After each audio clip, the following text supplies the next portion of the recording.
Hello everyone, my name is Elijah Cole and I'm presenting my project on the protests on Mauna Kea, which is an island in Hawaii. So, one of the main reasons why I actually picked this topic is because I was on vacation in Hawaii with my family while the protests began. Um, they were, we were on the touristy island of Oahu and the actual protests were happening on Mauna Kea. And seeing there were actually some protests still on the other islands, whether it be on the side of the roads or even through some of the performances that we actually got to see. One of the performances we saw, they actually have this, like I guess their logo or their kind of go-to thing that they do this right here, which kind of symbolizes the Mauna Kea protests, and if you do this, then you stand with them. And so seeing that throughout my entire vacation in Hawaii, seeing that kind of had that impact on me and made me want to talk about this more and share with all of y'all. To kind of start off with the who, what, where, when, why, how, and so what. The who are the native Hawaiians and the scientists. The what are the local activists protesting a $1.4 billion telescope being built on a temporarily inactive volcano. And what's happening are the protesters are actually blocking the only road that goes up to the top of the mountain, so they can't bring in all the supplies and equipment to build the telescope. The where is the Hawaii's biggest island on the summit of Mauna Kea. The when is June 20th, 2019, when they got the go-ahead for construction to start building in mid-July. And as far as I'm concerned, the first day of protests were actually on July 15th. The why. Scientists want to build the telescope there because it is 14,000 feet above the sea level and the island provides very little to no light pollution, which is very good for telescopes and makes all the difference in the world when there's that much less light pollution. The natives don't want it there because it is the highest point in Hawaii, and it is seen as a sacred place where the sky goddess Wakea met with the earth goddess Papahānaumoku, which came to create these beautiful Hawaiian islands. The how. So Hawaii natives were okay with a few telescopes being built on top of the mountain. They're saying that one more on top of the dozen that's already existing is just one too many, and it's just more disrespect to the sacred place. They said it was okay for a few, but when they keep saying one more, they're not letting it pass by. The so what? So still in a battle, and in response, scientists are aiming to possibly move the telescope to La Palma, which is in the Canary Islands of Spain, but it is still a little less of the expectations as Mauna Kea. Mauna Kea is the much more preferred one for the scientists due to its, again, little to no light pollution and the 14,000 feet, whereas the Canary Islands are a little less in both those standards. So let's go ahead and talk about the sources. So I have 4 sources picked out. One is the Associated Press State Wire for Hawaii. The second source that I have is the NPR. It's the NPR source, which is pretty widely known. Everyone kind of knows what NPR is and what they do. So that's why I picked it as my mainstream source. Third source that I picked is my mainstream local newspaper, so this is more of a local perspective. This source is called the Honolulu Star Advertiser. And for my fourth source, which is the out of the mainstream source, was this organization I found online where they share these news. It's called Science X Network, and they were more so on the scientific side of the telescope. So pretty good coverage over all of the sources and perspectives of the sources as well. So let's go ahead and jump into the leads for all of these sources and the kind of differences and maybe similarities in them. It's between all of the sources in general. I had one that was on July 23rd.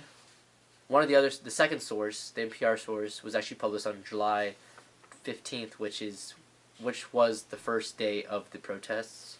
So that was the first and immediate one to get out to everyone. The third source, the mainstream local one, was actually published on September 25th, 2019. And the last source was published on September 28th, 2019. So I have two sources that are right around when the first protest started beginning, and then the other two sources I have are kind of more of, is a month after the event, and more so about how everything is moving along. Second source, the NPR source, really brought out all the who, what, where, when, why, how, whereas the source one, the Associated Press source, was kind of direct and more so about the movement across the nation. So how many people were protesting and how it impacted people even in the mainland. Source 3 is the local newspaper, and so for this source I kind of noticed the lead for the local newspaper, the third source, had more of a tone that was positive in the anti-telescope movement, and in the fourth source the lead was out of the mainstream source sounded more negative towards the protesters and was more pro-telescope. So those two sources kind of contradicted there, and the first two sources were pretty fair in representing both sides of the conflict. So the second point I wanted to bring up is the accuracy between all of the sources. And for the most part, all of them were very accurate, just a little more biased, maybe towards one side or the other, whether it be for pro-telescope or anti-telescope.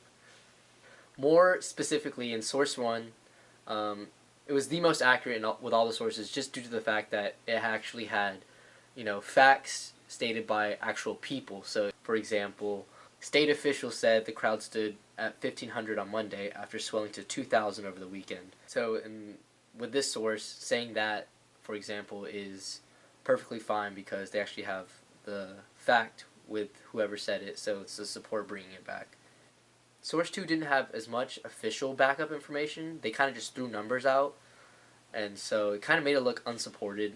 This is for the NPR source, where they kind of just threw out facts, like, for example, about 300 demonstrators are trying to halt construction on the controversial 30-meter telescope. Like, who said that? I don't know. That was kind of the one thing I noticed about Source 2, was, yes, there were some people backing it up, and they kind of cited it, but there's also some lines like that, whereas in the first source, it was pretty much all backed up whenever they said something.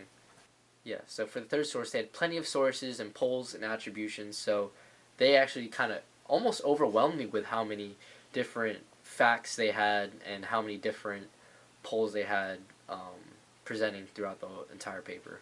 And for the fourth source, some information wasn't backed up fully by attributions, but it was leading to be semi-accurate.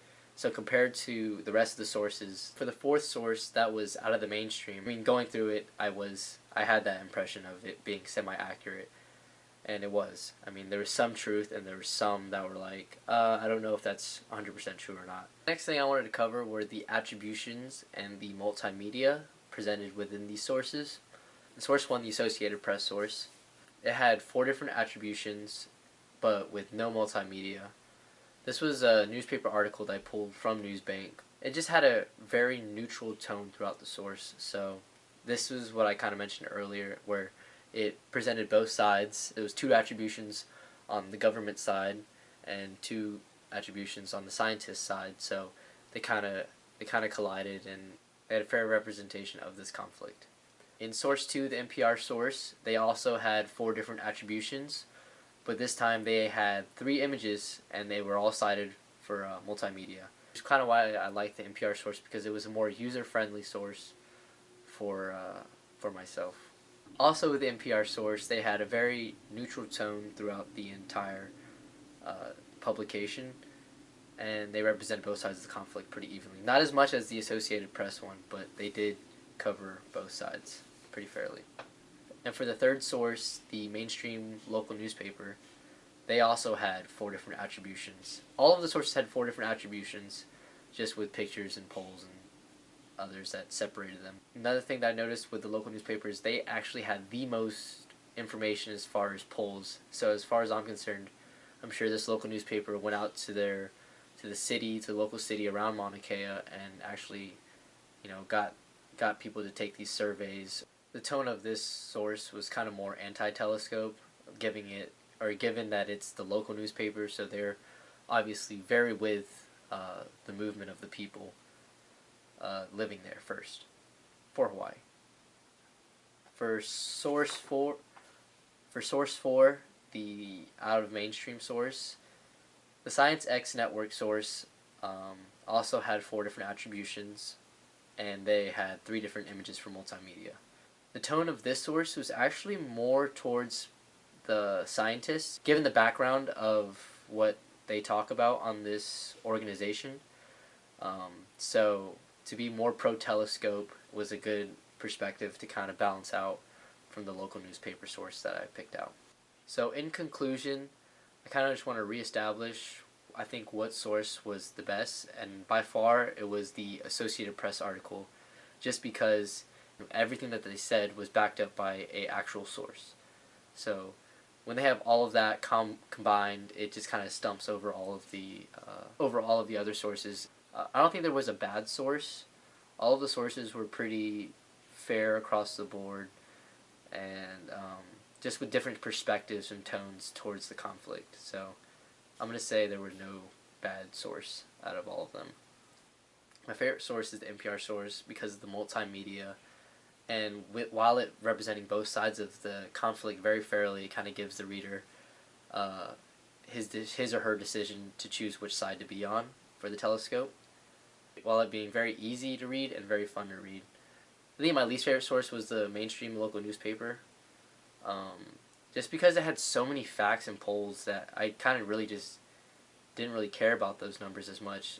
Like when they kind of just stuff all the numbers into one paragraph, it kind of just didn't affect me in a positive way. So for the current updates, they're still trying to build the telescope there, even with the protesters still doing their thing, blocking the road.